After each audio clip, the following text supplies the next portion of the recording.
अस्सलाम वालेकुम, welcome to my channel. आज हम बनाएंगे अफ़गानी पुलाव या आप इसको कह लें काबली पुलाव। ये पुलाव अफ़गान की ख़ास डिशेस में से एक डिश है और इसमें गोश्त का फ्लेवर बहुत नुमायाँ होता है और मसाले बहुत कम यूज़ होते हैं। चलिए अपनी रेसिपी शुरू करते हैं। बिस्मिल्लाहिर्रहमानिर्रहीम। हमें चाहिए सबसे पहले घी और हम ये इसको घी में ही बनाएंगे, तेल में नहीं बनाएंगे। साथ में इसमें ऐड होगी प्याज, बारीक कटी हुई प्याज हम इसमें ऐड करेंगे और इसको फ्राई कर लेंगे।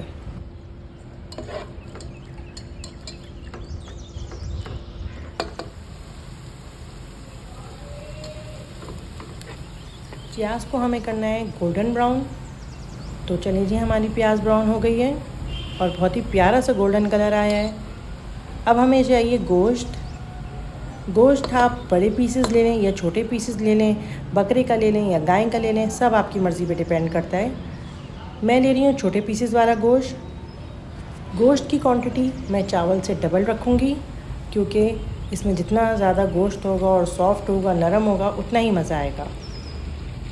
गोश्त ऐड करने के साथ ही मैं इसमें इलायची ऐड करूँगी, बड़ी इलायची ऐड कर रही हूँ मैं इसमें। और इसके अलावा इसमें हम यूज़ करेंगे ज़ीरा, साबुत ज़ीरा हम यूज़ करेंगे। हमें इसके अलावा किसी मसाले की ज़रूरत नहीं है क्योंकि अगर हम मसाले ऐड करेंगे तो गोश्त का टेस्ट और फ्लेवर बैठ जाएगा। अफ़गान रेसिपी की सबसे बड़ा स्पेशल यही होती है कि उसमें आपको गोश्त का फ्लेवर आता है, मसाले नहीं होते लेकिन फिर भी बहुत मज़े का होता है। अब हम इसमें ऐड करेंगे नमक। नमक तो हर खाने की जान है, वो तो जाएगा ही इसमें। नमक ऐड करेंगे और पानी ऐड करेंगे अपने गोश्त के हिसाब से। मैं ऐड कर रही हूँ अपने गोश्त के हिसाब से पानी और आप अपने गोश्त के हिसाब से पानी ऐड करिए। अगर आप बकरे का कर रहे हैं, गाय का कर रहे हैं या ऊँट का कर रहे हैं, आप कोई भी गोश्त इसमें यूज़ कर सकते हैं। पानी ऐड करके गोश्त को हम पकने देंगे जब तक हमारा गोश्त नरम सॉफ्ट नहीं हो जाता।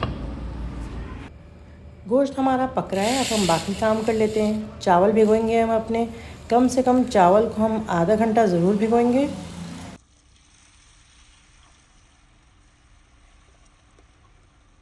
चावल भीग गए हैं हमारे। अब हम करते हैं अपना नेक्स्ट काम। अब हमें चाहिए फ्राई पैन और घी। घी यूज़ करेंगे इसमें भी हम। इसके अलावा अब हमें चाहिए गाजरें। आप गाजरों की क्वांटिटी ज़्यादा भी कर सकते हैं, हो सकता है आपको ज़्यादा पसंद हो। और हमें चाहिए किशमिश। किशमिश की क्वांटिटी भी आप ज़्यादा यूज़ कर सकते हैं अपनी पसंद के मुताबिक।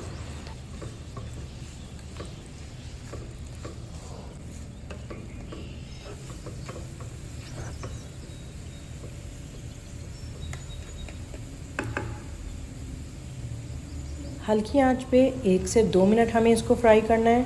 हमारी गाजर और किशमिश फ्राई हो गई हैं। अब हम इसको एक साइड पे रख देंगे। गोश्त हमारा रेडी है। मेरे गोश्त ने तकरीबन 1.5 से 2 घंटे लिए हैं और बिल्कुल सॉफ्ट हो चुका है।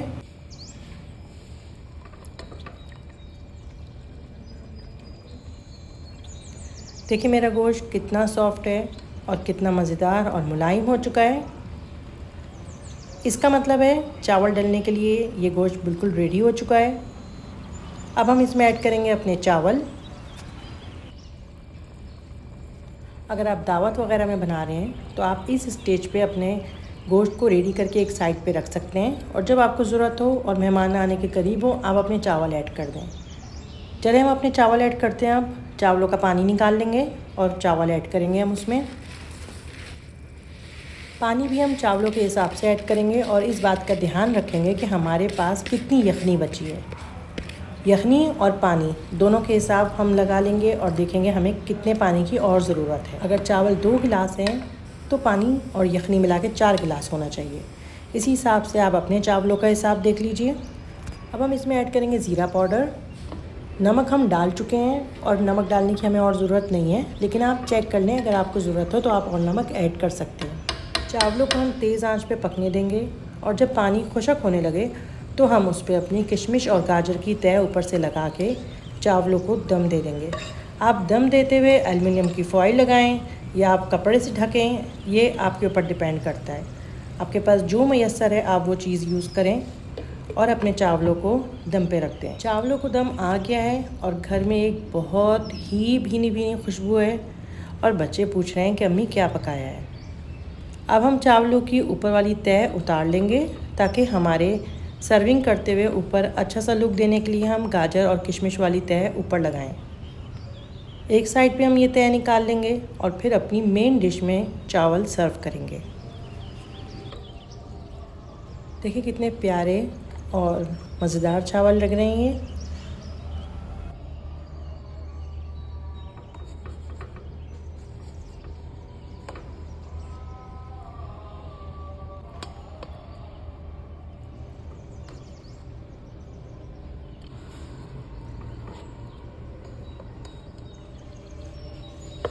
रेसिपी ज़रूर ट्राई करिएगा।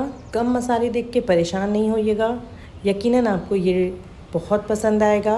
बिरयानियाँ बहुत खा ली, पुलाव भी बहुत खा लिए, तो आप कुछ डिफरेंट ट्राई करते हैं।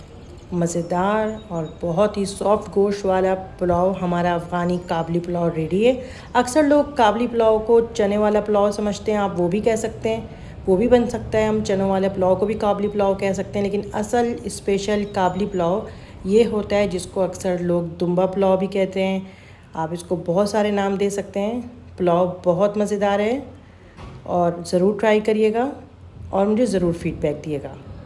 नेक्स्ट रेसिपी में मिलते हैं। अल्लाह हाफ़िज़।